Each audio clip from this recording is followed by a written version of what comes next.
tells you all you need to know about his intentions all along. He rejected every good faith effort the United States and our allies and partners made to address our mutual security concerns through dialogue to avoid needless conflict and avert human suffering. For weeks, we have been warning that this would happen. And now it's unfolding largely as we predicted. In the past week, we've seen shelling increase in the Donbass, a region in eastern Ukraine controlled by Russian-backed separatists. The Russian government has perpetrated cyber attacks against Ukraine. We saw a staged political theater in Moscow, outlandish and baseless claims that Ukraine was about to invade and launch a war against Russia, that Ukraine was prepared to use chemical weapons, that Ukraine committed a genocide. Without any evidence, we saw a flagrant violation of international law in attempting to unilaterally create two new so-called republics on sovereign Ukrainian territory. And at the very moment that the United Nations Security Council was meeting to stand up for Ukraine's sovereignty, to stave off invasion, Putin declared his war. Within moments, missile strikes began to fall on historic cities across Ukraine. Then came the air raids, followed authorizing additional strong sanctions and new limitations on what can be exported to Russia. This is going to impose severe cost on the Russian economy, both immediately and over time. We have purposely designed these sanctions to maximize the long-term impact on Russia and to minimize the impact on the United States and our allies. And I want to be clear, the United States is not doing this alone. For months, we've been building a coalition of partners representing well more than half the global economy. 27 members of the European Union, including France, Germany, Italy, as well as the United Kingdom, Canada, Japan, Australia, New Zealand, and many others, to amplify the joint impact of our response. I just spoke with the G7 leaders this morning, and we're in full and total agreement.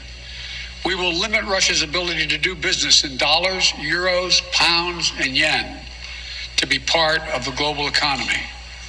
We'll limit their ability to do that. We're going to stunt the ability to finance and grow the Russian military. We're going to impose and we're going to impair their ability to compete in high-tech 21st century economy. We've already seen the impact of our actions on Russia's currency and the ruble, which early today hit its weakest level ever in history. The Russia stock market plunged today. The Russian government borrowing rate spiked by over 15%. In today's actions, we've now sanctioned Russian banks that together hold around $1 trillion in assets. We've cut off Russia's largest bank, a bank that holds more than 1/3 of Russia's banking assets by itself, cut it off from the U.S. financial system. And today, we're also blocking 4 more major banks. That means every asset they have in America will be frozen. This includes VTB, the second largest bank in Russia, which has $250 billion in assets. As promised, we're also adding the names to the list of Russian elites and their family members that we're sanctioning as well. As I said on Tuesday, these are people who personally gain from the Kremlin's policies, and they should share in the pain. We will keep up this drumbeat of those designations against corrupt billionaires in the days ahead. On Tuesday, we stopped the Russian government from. We're also taking steps to defend our NATO allies, particularly in the East. Tomorrow, NATO will convene a summit. We'll be there to bring together the leaders of 30 allied nations and close partners to affirm our solidarity and to map out the next steps we will take to further strengthen all aspects of our NATO alliance. Although we provided over $650 million in defensive assistance to Ukraine just this last year, let me say it again. Our forces are not and will not be engaged in the conflict with Russia in Ukraine. Our forces are not going to Europe to fight in Ukraine, but to defend our NATO allies and reassure those allies in the East. As I made crystal clear, the United States will defend every inch of NATO territory with the full force of American power. And the good news is, NATO is more united and more determined than ever. There is no doubt that the United States and every NATO ally will meet our Article 5 commitments, which says that an attack on one is an attack on all. Over the past few weeks, I ordered thousands of additional forces to Germany and Poland as part of our commitment to NATO. On Tuesday, in response to Russia's aggressive action, including its troop presence in Belarus and the Black Sea, I've authorized deployment of ground and air forces already stationed in Europe to NATO's eastern flank allies, Estonia, Latvia, Lithuania, Poland, and Romania. Our allies have also been stepping up. We are prepared to respond. For months, we've been working closely with the private sector to harden their cyber defenses, sharpen our ability to respond to Russian cyber attacks as well. I spoke last night to President Zelensky of Ukraine, and I assured him that the United States, together with our allies and partners in Europe, will support the Ukrainian people as they defend their country. We'll provide humanitarian relief to ease their suffering.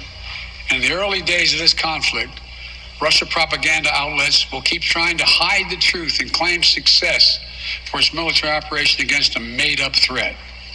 But history has shown, time and again, how swift gains in territory eventually give way to grinding occupations, acts of mass civil disobedience, and strategic dead ends. The next few weeks and months, we harden the people of Ukraine. Putin has unleashed a great pain on them. This was never about a genuine security concerns on their part. It was always about naked aggression, about Putin's desire for empire by any means necessary, by bullying Russia's neighbors through coercion and corruption, by changing borders by force, and ultimately by choosing a war without a cause. Putin's actions betray his sinister vision for the future of our world, one where nations take what they want by force. But it is a vision that the United States and freedom-loving nations everywhere will oppose with every tool of our considerable power. The United States and our allies and partners will emerge from this stronger, more united, more determined, and more purposeful. And Putin's aggression against Ukraine will end up costing Russia dearly, economically and strategically. We will make sure of that. Putin will be a pariah on the international stage. Any nation that countenances Russia's naked aggression against Ukraine will be stained by association. When the history of this era is written, Putin's choice to make a totally unjustifiable war on Ukraine will have left Russia weaker and the rest of the world stronger. Liberty, democracy, human dignity, these are the forces far more powerful than fear and oppression. They cannot be extinguished by tyrants like Putin and his armies.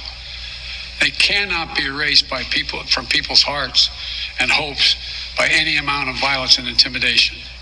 They endure. In the contest between democracy and autocracy, between sovereignty and subjugation, make no mistake, freedom will prevail. God bless the people of a free and democratic Ukraine. May God protect our troops. Associated Press, Zeke. For coming back to my channel. Please don't forget to subscribe and share this video, and I hope to see you in the next video. Have a great day, everybody. God bless.